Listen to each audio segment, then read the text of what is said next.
چلیے شروع کرتے ہیں. بسم اللہ الرحمن الرحیم.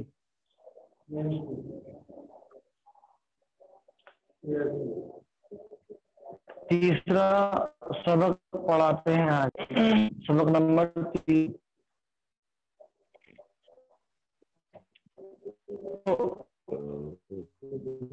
کے اندر تبارک و تعارف کیا ہے وہ اللہ تبارک و تعالیٰ کی کہنا بتاتے ہیں. تو بتائیں گے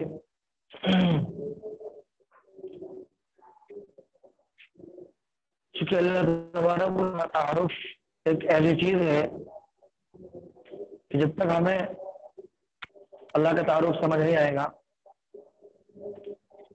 تب تک ہم کما حق ہو اللہ تبارک و تعالیٰ کی عبادت نہیں کر سکتے، اور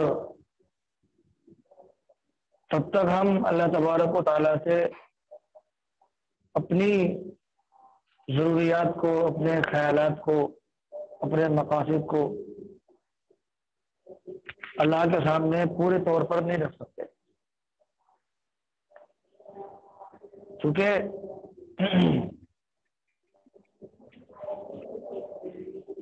دنیا کے اعتبار سے اگر دیکھا جائے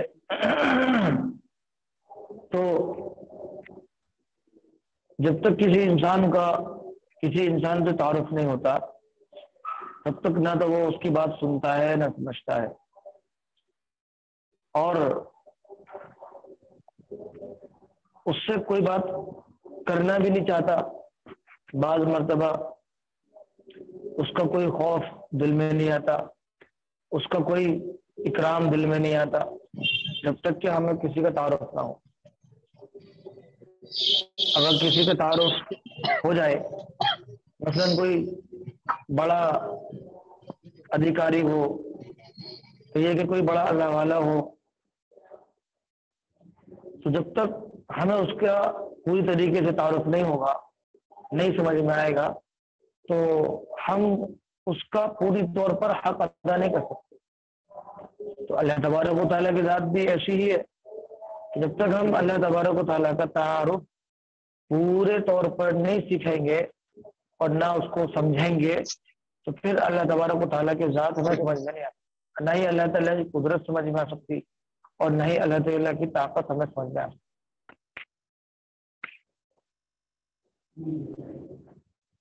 تو اللہ تبارک و تعالیٰ اپنے تعارف خود فرماتے ہیں، خود کرتے ہیں. قرآن کریم کے اندر اللہ تبارک و تعالیٰ نے ارشاد فرمایا الحمدللہ رب العالمین،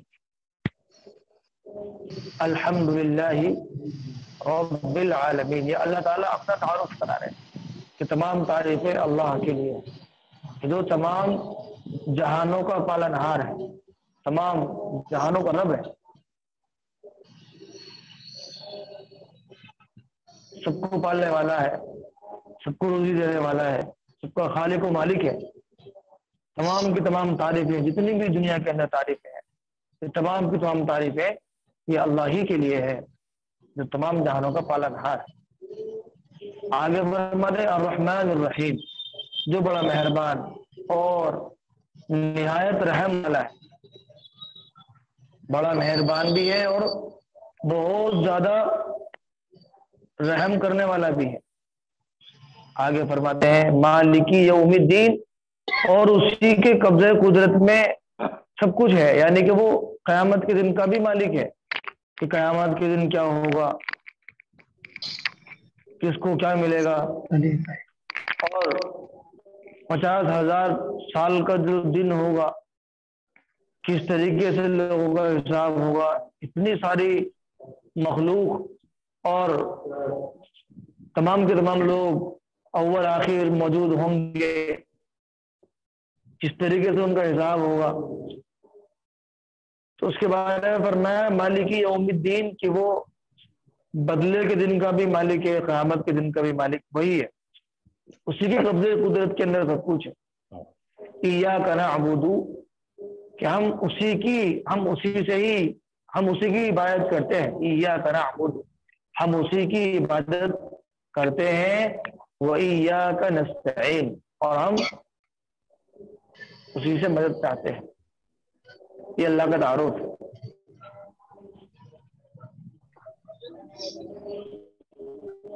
تو پوری سورت کے اندر جو سورہ فاتحہ ہے، اس پوری سورہ فاتحہ کے اندر اللہ تبارک و تعالیٰ نے تعارف کرایا ہے. تو یہ قرآن کریم ہمیں سکھاتا ہے اور قرآن کریم ہمیں بتاتا ہے کہ اللہ کی ذات کیا ہے اور اللہ تعالیٰ کا تعارف کیا ہے. یہ قرآن کریم کے ذریعے میں غور کر کے معلوم ہوگا. قرآن کریم میں غور کر کے قرآن کریم کو پر قرآن کریم کی تلاوت کر کے سارا علم میں جو ہے ملے گا. آگے ہے حدیث شریف کے بارے میں بتاتے ہیں کہ حدیث شریف کو یاد کرنے کی فضیلت کتنی بڑی ہے.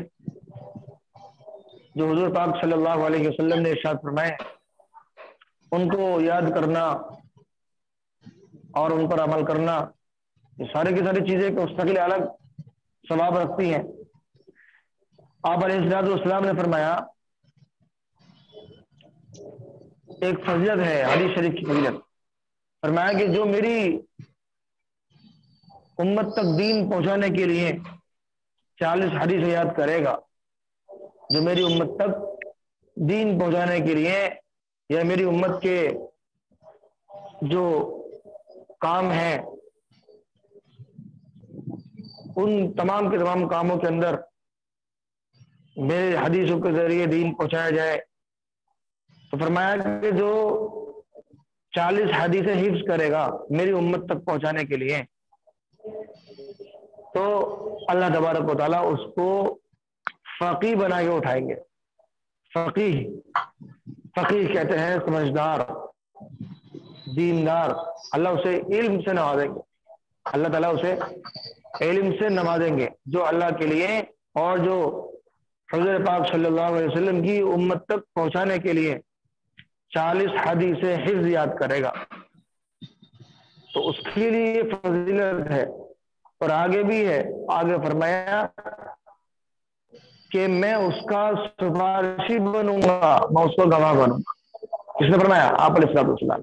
حضور نے فرمایا کہ میں اس کو گواہ بھی بنوں گا اور اللہ اس کو فقیہ بنا کے اٹھائیں گے جو میری امت تک ان 40 حدیثوں کو حفظ کر کے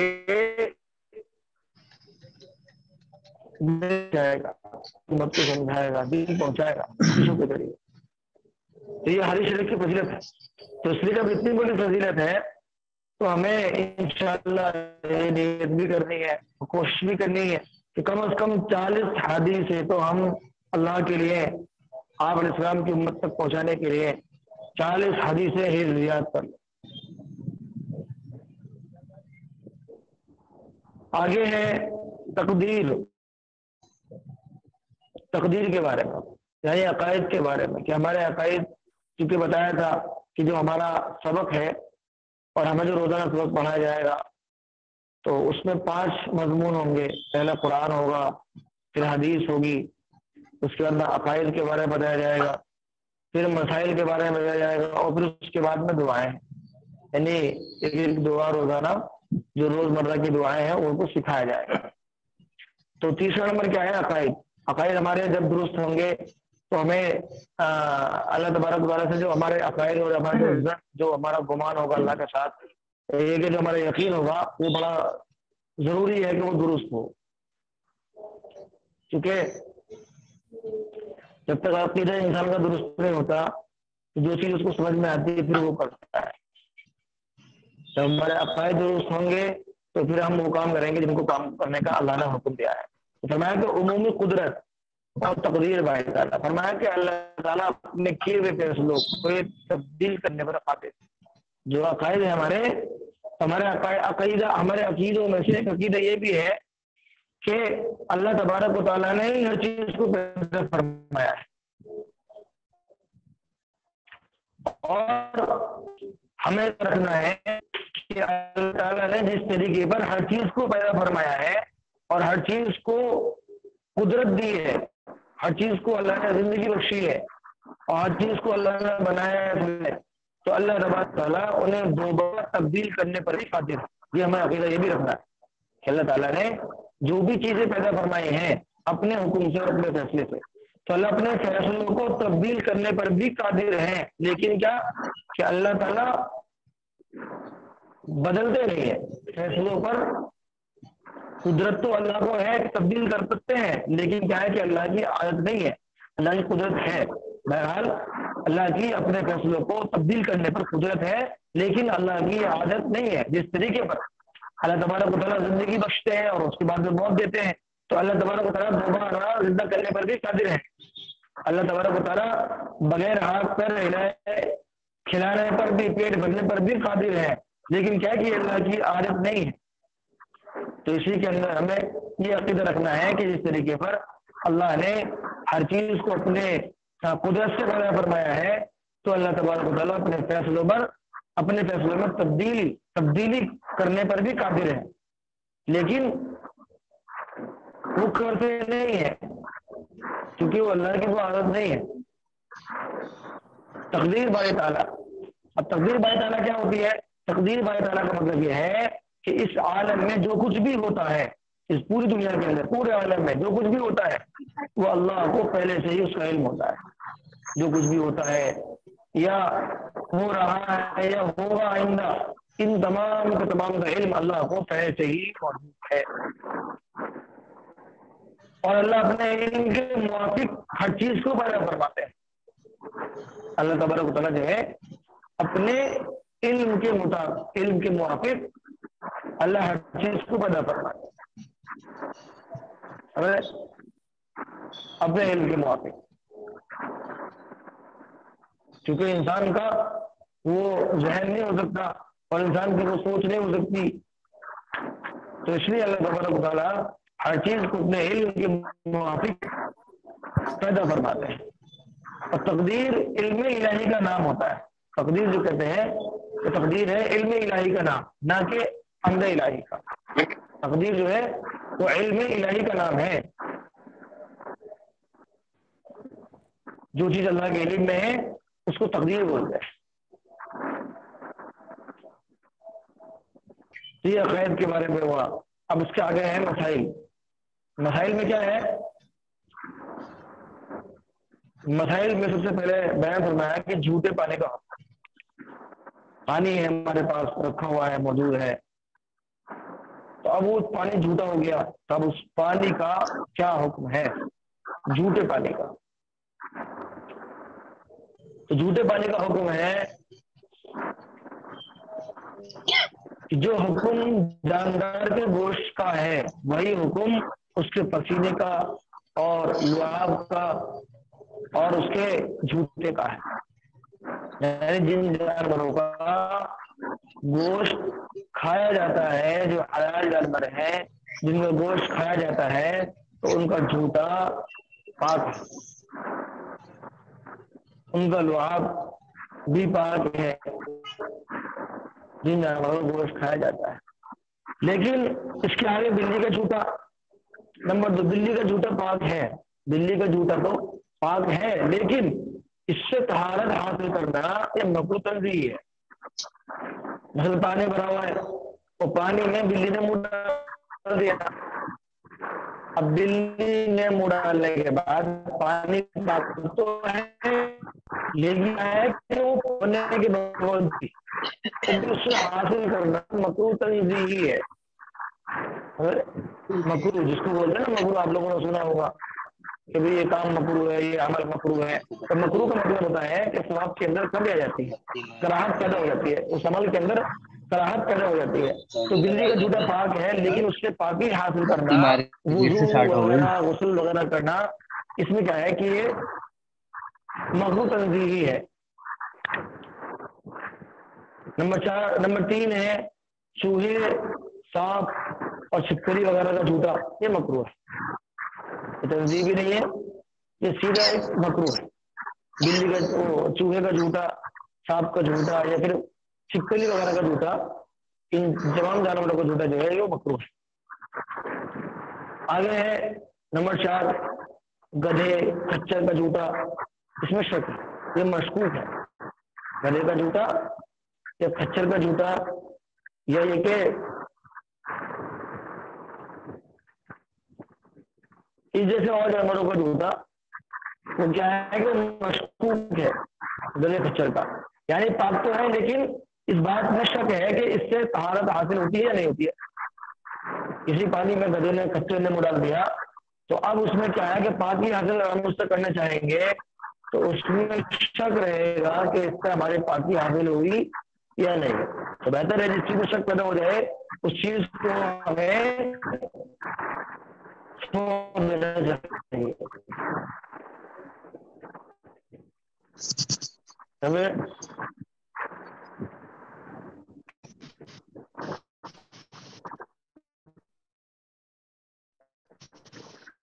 اور